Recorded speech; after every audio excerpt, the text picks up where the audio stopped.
monster cookies. These are fantastic because they kind of have everything but the kitchen sink in there. And the best part is you probably have all the ingredients on hand to make these right now. So if it's on the weekend and you don't feel like, you're in your sweats or your jammies, you don't feel like running to the grocery store, just look in your pantry. You probably have everything on hand. Or if you don't, next time you go to the grocery store, stock up so that you have all the stuff so that you can make cookies at the last minute. So recipe starts with 1 stick of softened butter. So we pulled this out of the fridge a few hours ago.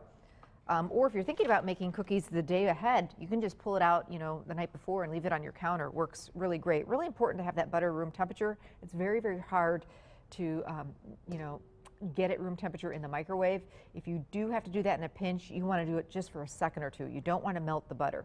So then with our our stick of butter, which is a half a cup of butter, we're doing 1 cup of brown sugar and 1 cup of just regular white granulated sugar. So with most cookie recipes, you start by creaming the butter and the sugar together, and sometimes that takes a few minutes. And this is a really important step. You don't want to skip it. So while I'm waiting for that to do its thing, I can tell you about a couple of things. If you're not doing anything this Saturday, I hope you'll come and see me. I'm at Aurora Medical Center in Oshkosh, and I'm doing a free healthy cooking class. They've got a big women's expo out there. It's going to be a ton of fun. So come on out and see me. I'm doing my demo around 11 to 12:30, somewhere in there. So should be a lot of fun. And have you gotten the book club book?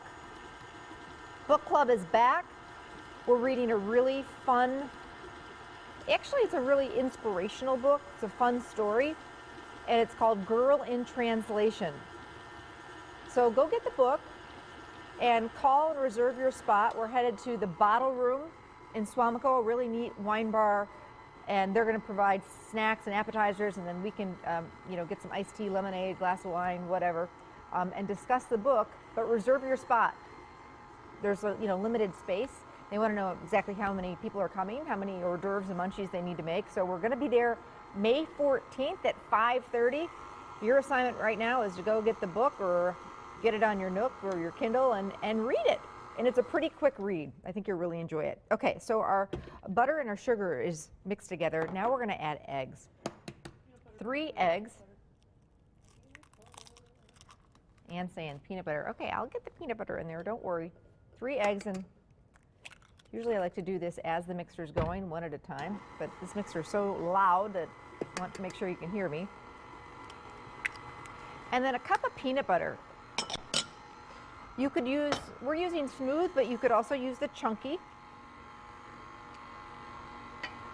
So these are really fun. They've got a lot of great flavor.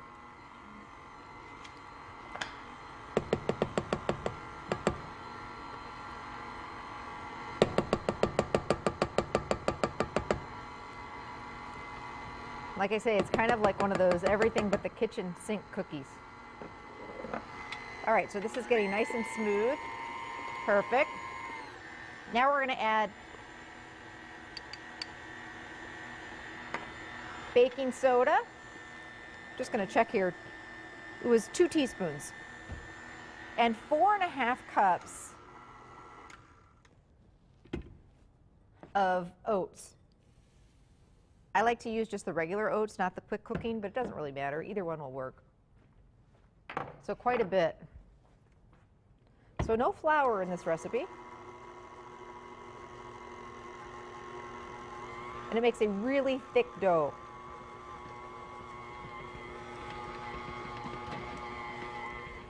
Got our baking sheet here. These come together very quickly.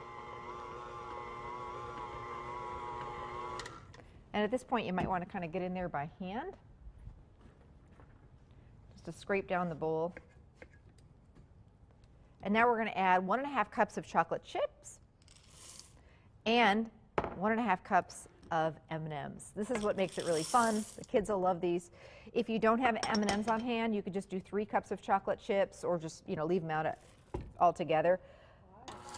Why? Ann said, well, just because, if you're at home and you don't want to run to the grocery store, you've got chocolate chips, but you don't have M&Ms, they'll still be really good. Okay. All right. So this is it. We are ready to start scooping. Now these are called monster cookies because you can make them really monster size if you want, but you don't have to. It's a really gooey, messy batter, so I really recommend that you use a scoop. But you could certainly use like a big ice cream scoop and get really big monster cookies. They're going to spread. They do not need parchment paper, and they do not need, you don't need to spray the sheet because the butter is in here and the peanut butter. So just make nice scoops. Oven temperature, and we're at 350. Yep. And they bake up pretty quickly. Make sure and allow some room on your cookie sheet because, like I say, these will spread. And you can make them as big as you want. You don't have to make them total monster. But sometimes it's fun to do a monster cookie. But they really are great. If you're looking for a new cookie recipe, this is a winner. Okay. So pop those in the oven. Keep an eye on them. You don't want to overbake them. Cookies, it's better to underbake them just a little bit because when you pull them out of the oven, they continue to bake just a little bit on that cookie sheet. So always keep that in mind. Once you go past the point, you know, once those cookies get a little bit too browned, you're done. So just, this is what you want them to look like, and let them cool for a few minutes on that cookie sheet before you remove them to a plate. Although there's nothing like warm cookies out of the oven, that's for sure. But these are fantastic. They're really, really good. Everyone will love them. The kids will think they are great as all get out, and I think they're especially going to love the name, Monster Cookies. So there you go. Peanut butter and oatmeal and chocolate chips and all sorts of good stuff. Really easy to make, and we'll put the recipe on the website. You can also pick it up at any area Festival Foods.